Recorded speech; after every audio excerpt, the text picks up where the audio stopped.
Di sini saya mengajak seluruh teman-teman untuk mengutuk keras dan benar-benar mencari lokasi Sofikatul Al-Hayat Al-Mayat Al-Babi itu, saudara. Maka saya mengajak mungkin kepada Bapak polisi dimanapun berada yang memiliki kapasitas untuk bisa mencari betina satu ini, seperti Sofikatul Al-Hayat Al-Mayat ini, kita wajib berperang memerangi orang-orang seperti ini. Maka saya Al-Fakir Abdul Wafi mengajak semua teman-teman Islam, baik dari ujung timur sampai ujung barat, cari lokasinya, kemudian tangkap dan hukum seberat-beratnya. Na'udzubillah min dzalik. Sekarang mulai ada orang-orang yang menarasikan benci kepada negara Yaman, dan mereka mengaku-ngaku paling pribumi, paling Indonesia. Padahal Allah mengatakan dengan tegas di dalam Al-Quran, walaqad katabna fiz zabur mim ba'di dzikr annal arda yarithuha ibadiyas salihun. Telah kami catat, telah kami tetapkan di dalam kitab Zabur, saudara, bahwa bumi ini Allah wariskan untuk hambanya yang soleh. Kalau dia soleh, boleh ngaku pribumi. Allah subhanahu wa ta'ala berfirman, walladzina la yashhaduna az-zura wa idza marru bil-lagwi marru kirama. Ciri-ciri orang yang beriman, kata Al-Quran, ciri-ciri orang yang bertakwa, kata Al-Quran, ciri-ciri orang Islam yang beneran, ketika mereka tidak mau menyaksikan az-zur. Az-zur itu kepalsuan. Para ulama tafsir mengatakan bahwa maksud az-zur yang ada di dalam surah Al-Furqan ayat ke-72 adalah berhala-berhala, saudara. Jadi ciri-ciri orang yang Islam, beriman dan kuat imannya, mereka tidak mau la yashhaduna zura, tidak mau menyaksikan kepalsuan. Maksud dari kepalsuan adalah berhala-berhala. Wa idza marru bil lawi marru kirama. Ketika mereka berhadapan dengan berhala, mereka menjaga keimanannya, tidak mau melihat. Bayangkan, Syekh Abdul Qadir Al-Jilani mengatakan kita umat Islam melihat salib saja kita sunnah membaca syahadat. Baru melihat, kita melihat salib saja disunnahkan, kata Syekh Abdul Qadir Al-Jilani, membaca asyhadu an la ilaha illallah wa asyhadu anna Muhammadur Rasulullah. Nah, jadi kalau kita memang mengaku sebagai orang yang beriman, kita mengaku sebagai orang yang Islam, dan kita yakin bahwa para sahabat adalah umat terbaik setelah Rasulullah SAW wafat, maka selayaknya kita mengikuti jejak langkah para sahabat dulu. Di Mekah ada patung yang bernama Zur. Riwayat sahabat Abdullah bin Abbas, patung ini setiap pekan selalu diadakan acara. Ada acara setiap pekan untuk menghormati patung. Nah, para sahabat la yashhaduna zura wa idza marru bil lagwi marru kirama. Para sahabat biasanya ketika melihat ada acara-acara yang mengagungkan terhadap berhala, para sahabat tidak mau melihat, menjaga keimanannya. Karena itu anjuran Al-Quran, saudara. Allahumma sholli ala Muhammad, Allahumma sholli ala Muhammad. Jadi kalau memang Purwakarta ini ingin menjadi kota yang maju, kota yang dilindungi oleh Allah, kota yang diagungkan oleh Allah, maka jangan pernah kita biarkan kesyirikan merajalela di kota Purwakarta. Jangankan kemusyrikan terlalu tinggi, kemaksiatan saja bisa menyebabkan Purwakarta akan ditenggelamkan oleh Allah. Na'udzubillahi min. Dulu pada abad 18 Hijriah, di zaman kepemimpinan Sayyiduna Umar bin Al-Khattab radhiyallahu an, waktu itu gubernur di Syam dipimpin oleh sahabat Abu Ubaidillah bin Al-Jarrah.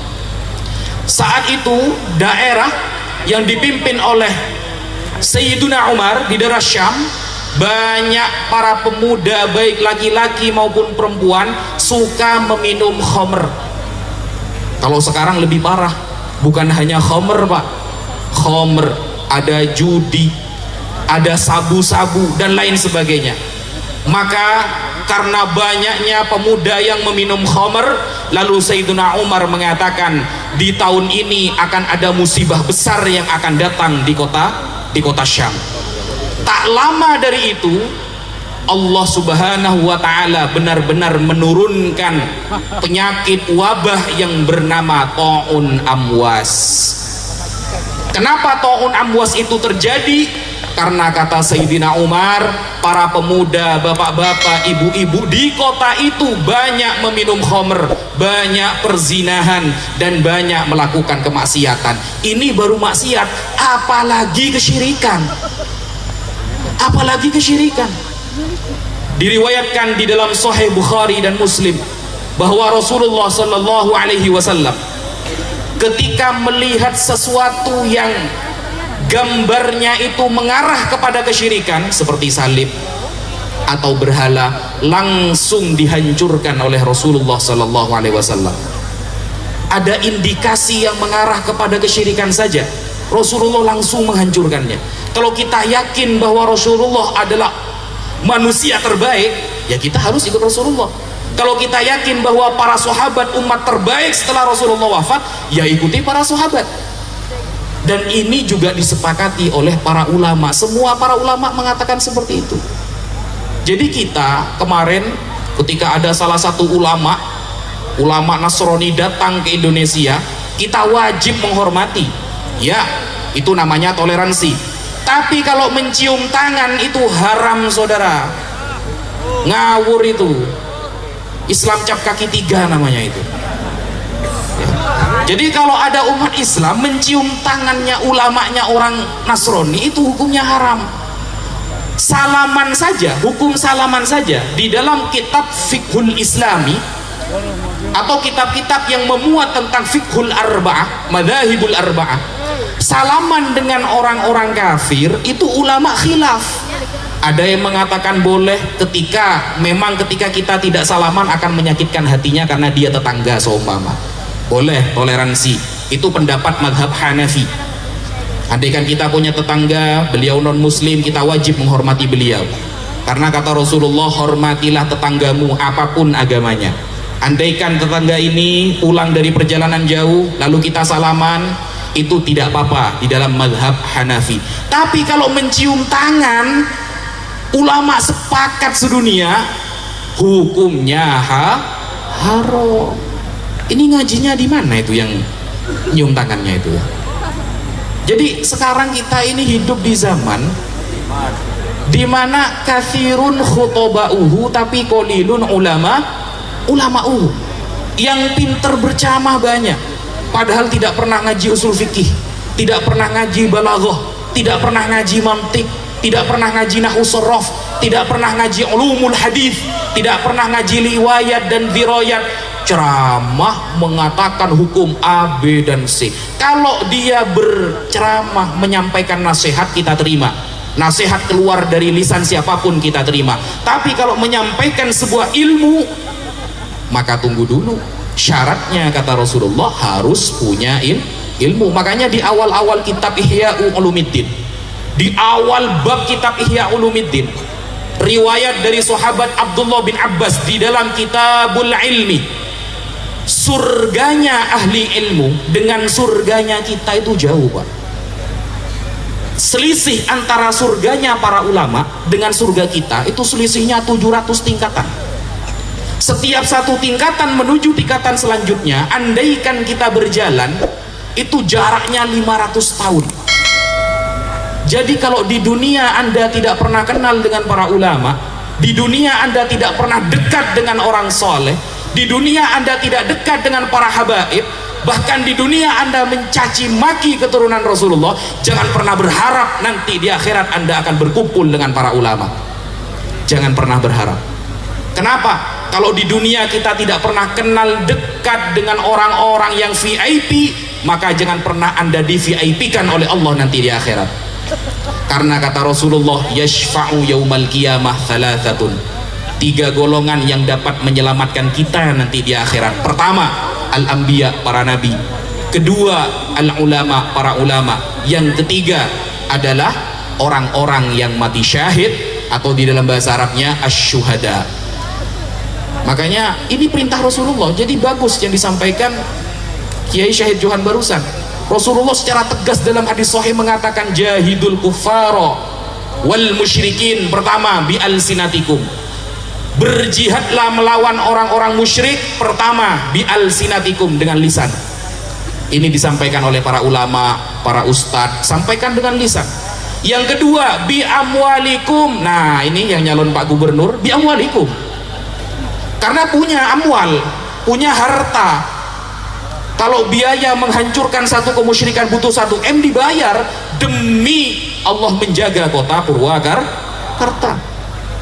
Atau terakhir bi anfusikum, kata Rasulullah, perangilah, berjihadlah melawan orang-orang musyrik bi anfusikum, dengan jiwa raga kalian. Jadi kita yang ada di Purwakarta tidak usah tidak usah bertengkar sesama umat Islam, apalagi sampai terjadi pertengkaran yang tidak ada gunanya. Tidak usah.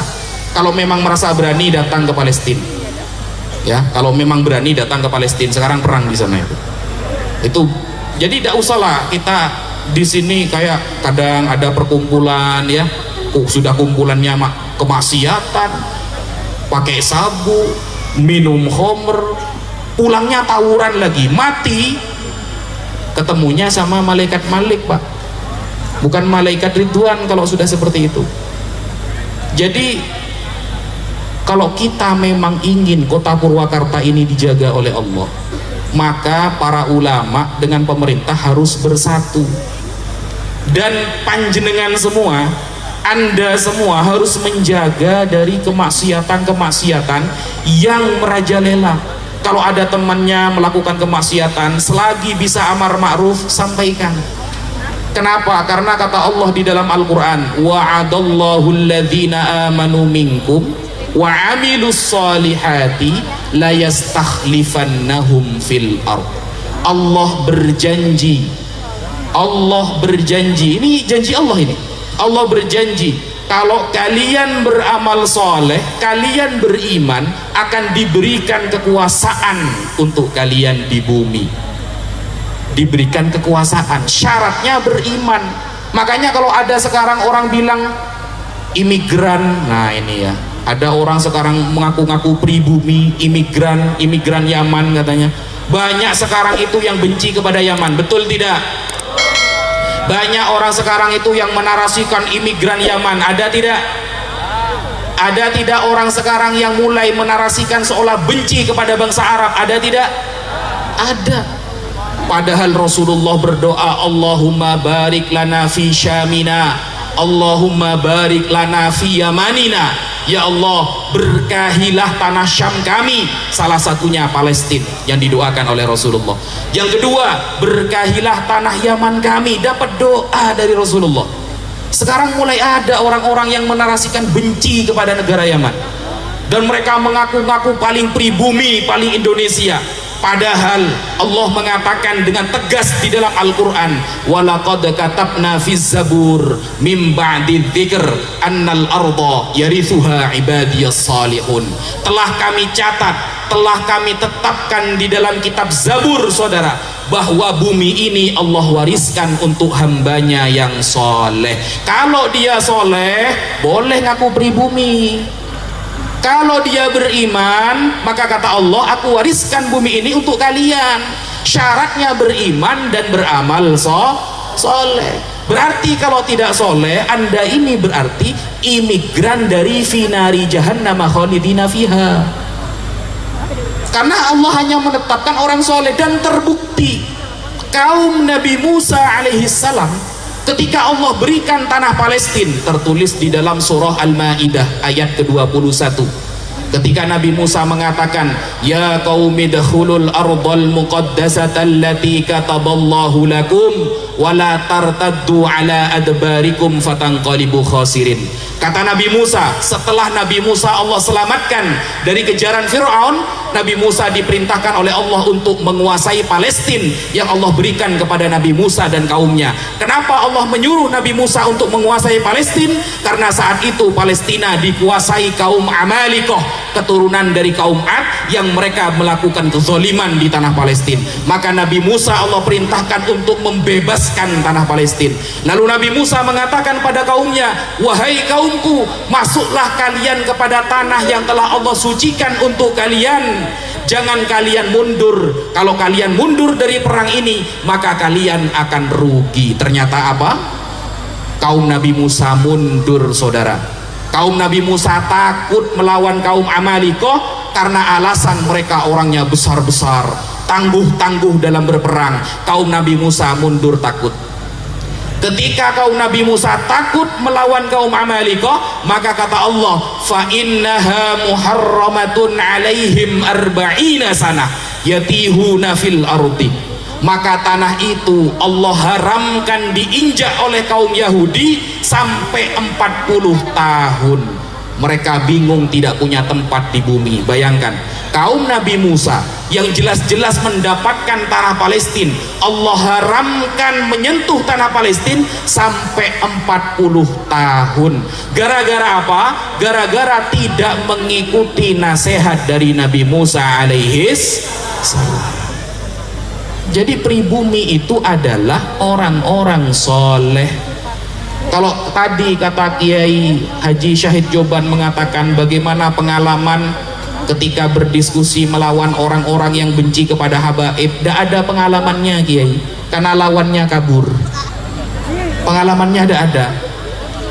Setiap diajak diskusi, kabur sana, kabur sini. Saya jauh-jauh dari Probolinggo bawa kitab satu kerdus, kitabnya mie goreng sedap itu Pak ya.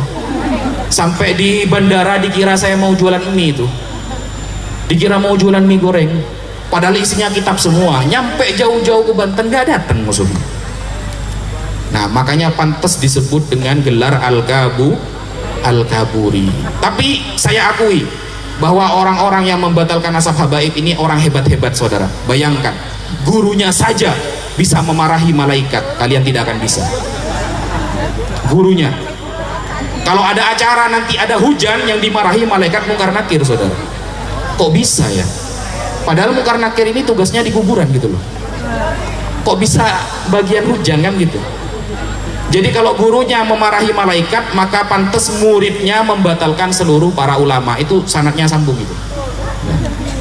Jadi mereka keren-keren. Ada yang sedikit-sedikit mimpi Nabi Khidir katanya, sedikit-sedikit ketemu Rasulullah. Kok bisa itu? Ketemu Nabi Khidir sama Rasulullah kayak teman WhatsApp gitu. Apakah mereka punya nomor WA-nya Nabi Khidir gitu? Nabi Musa saja ketemu Nabi Khidir itu majma'al bahraini au amdiyahu Quba, jauh, repot ketemu Nabi Khidir. Loh ini yang bagian batalkan nasab habaib ini, dikit-dikit mimpi Nabi. Ini Nabi Khidir orang Purwakarta mungkin ini kan. Jadi orang-orang ini adalah orang-orang yang kemudian Allah hadirkan untuk mencoba keimanan kita. Ingat, semua hadis Nabi mengenai akhir zaman, semua hadis Nabi mengenai akhir zaman mengarah kepada dua tempat. Satu di Syam, dua di Yaman. Ketika Rasulullah mengatakan la yazalu ahlul gharbi zahirina alal haq hatta taqumas sa'ah. Kata Rasulullah, nanti ada dari kaumku yang disebut dengan ahlul gharbi, mereka akan selalu menampakkan kebenaran sampai hari kiamat. Siapa mereka? Al-Imam An-Nawawi dalam Syarah Sahih Muslim mengatakan wahum bi Baitil Maqdis, mereka ada di Baitul Maqdis. Faman kariha alaihi, kata Rasulullah, kalau kalian tidak bisa ke Palestina, kalian tidak bisa ke Syam, maka apa kata Rasulullah? Fa'alaikum biyamani, maka minimal kalian pergi ke Yaman. Kenapa? Di Yaman nanti akan datang junudun mujannadah, tentara-tentara Allah. Ada dua tempat, satu nanti di Yaman, dua nanti di Syam. Merekalah yang akan melawan tentara Dajjal, dan yang melawan Dajjal adalah Ahlul Bait Rasulullah, yaitu Imam Mahdi. Riwayatnya mutawatir. Jadi kalau ada sekarang benci dan menghina Ahlul Bait, berarti dia adalah Dajjal. Itu sudah mulai ada tanda-tandanya, sudah mulai ada tanda-tandanya semua. Dan nanti Dajjal akan terbunuh di Babiluddin bi ardi Palestina, akan terbunuh di gerbang Lot di daerah Palestina. Siapa yang membantu Nabi Isa? Yaitu Imam Mahdi. Bayangkan, sekelas Imam Malik, Pak. Imam Malik pendiri mazhab Maliki. Beliau pernah dipukul oleh seorang sayyid yang bernama Ja'far bin Sulaiman. Dipukul sampai dia pingsan oleh seorang sayyid. Ketika Imam Malik baru bangun dari pingsannya, apa kata Imam Malik? Demi Allah, aku halalkan pukulannya. Demi Allah, aku halalkan pukulannya. Aku tidak ingin, kata Imam Malik, melihat cucu Rasulullah masuk neraka hanya gara-gara aku. Padahal waktu itu santrinya Imam Malik gak terima. Orang-orang gak ada yang terima. Imam Malik, antum tidak salah. Meskipun dia sayyid, lawan Imam Malik. Apa kata Imam Malik? Demi Allah, aku tidak mau melihat cucu Rasulullah masuk neraka hanya gara-gara aku. Maka aku halalkan pukulannya Ja'far bin Sulaiman. Ketika kemudian kekhilafaan diganti kepada Khalifah Al-Mansur, Khalifah Al-Mansur membela Imam Malik untuk membalas dendam kepada Sayyid Ja'far bin Sulaiman. Apa kata Imam Malik? Demi Allah, aku telah menghalalkan semua yang dia lakukan kepadaku karena dia adalah cucu Rasulullah Sallallahu Alaihi Wasallam. Imam Malik, Pak. Imam Malik ini. Jangan tanya hadis kalau sama Imam Malik. Kalau sana yang membatalkan nasabah alawi kan hadis arba'in aja udah hafal dia itu. Imam Ahmad bin Hanbal diceritakan dalam kitab Al-Adabus Syar'iyyah yang ditulis oleh Imam Ibnul Mufli Al-Maqdisi. Imam Ahmad yang terkenal hafal 1 juta hadis, yang satu hari sholatnya 300 rakaat, gara-gara beliau melawan pemerintah dan beliau masuk penjara, akhirnya sholatnya menjadi 150 rakaat satu hari. Beliau hafal 1 juta hadis. Ketemu seorang sayyid yang kecil, beliau mundur, Pak. Ini Imam Ahmad. Ketemu Habib yang kecil, mundur Imam Ahmad, gak berani. Kemudian sayyid kecil itu mengatakan, wahai imam, engkau ulama, duluan. Imam Ahmad gak berani. Ya, saya memang ulama, tapi engkau lebih agung daripada saya. Engkau adalah cucu Rasulullah Sallallahu Alaihi Wasallam. Mau nanya hadis apa kalau saya Imam Ahmad? Imam Ahmad ini terkenal hafal 1 juta hadis. Dan beliaulah yang mengatakan mujtahid minimal hafalan hadisnya 400.000 hadis. Jadi kalau ada sekarang orang yang diangkat menjadi mujaddid katanya nih ya, dia adalah mujaddid zaman ini, mujaddid, iya, mujaddid fi ifsadiddin, iya. Makanya nama lengkapnya di belakang kasih faqad hadamaddin. Mujaddid ngaku-ngaku keturunan Sultan Hasanuddin loh. Kalau keturunan Sultan Hasanuddin berarti keturunan Sayyidina Husain. Sayyidina Husain itu paling pantang mundur kalau ditantang, saudara. Sayyidina Husain itu paling pantang mundur 1 langkah kalau ditantang perang. Ngaku keturunan Sayyidina Husain, diajak diskusi takut. Ini Husain yang mana ini? Husain Purwakarta. Jadi kalau mengaku keturunan Sayyidina Husain harusnya berani. Perang saja berani, apalagi cuma ditantang diskusi. Nah, itulah ya polemik yang terjadi pada zaman ini. Semoga kita bisa mengambil banyak hikmah, bisa mengambil banyak barokah, banyak manfaat dari apa yang terjadi. Mungkin sekarang para habaib dan ulama diadu domba. Jangan salahkan kalau kita terlambat. Kalau sampai kita terlambat memberikan pendidikan kepada anak-anak kita, jangan salahkan nanti mungkin 5 tahun ke depan para kiai akan diadu domba, maka kalian akan terikut fitnah-fitnah tersebut. Kalau sejak sekarang kita tidak mendidik anak kita tentang ahlus sunnah wal jamaah, sejak sekarang kita tidak memfasilitasi anak-anak kita belajar kepada para ulama, maka nanti di akhirat ketika anak ini berbuat maksiat, anak ini masuk ke dalam akidah yang sesat, maka anda pun juga akan dapat transferan dosa-dosanya.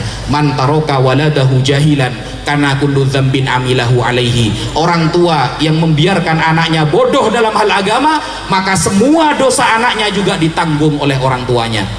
Hati-hati, Pak.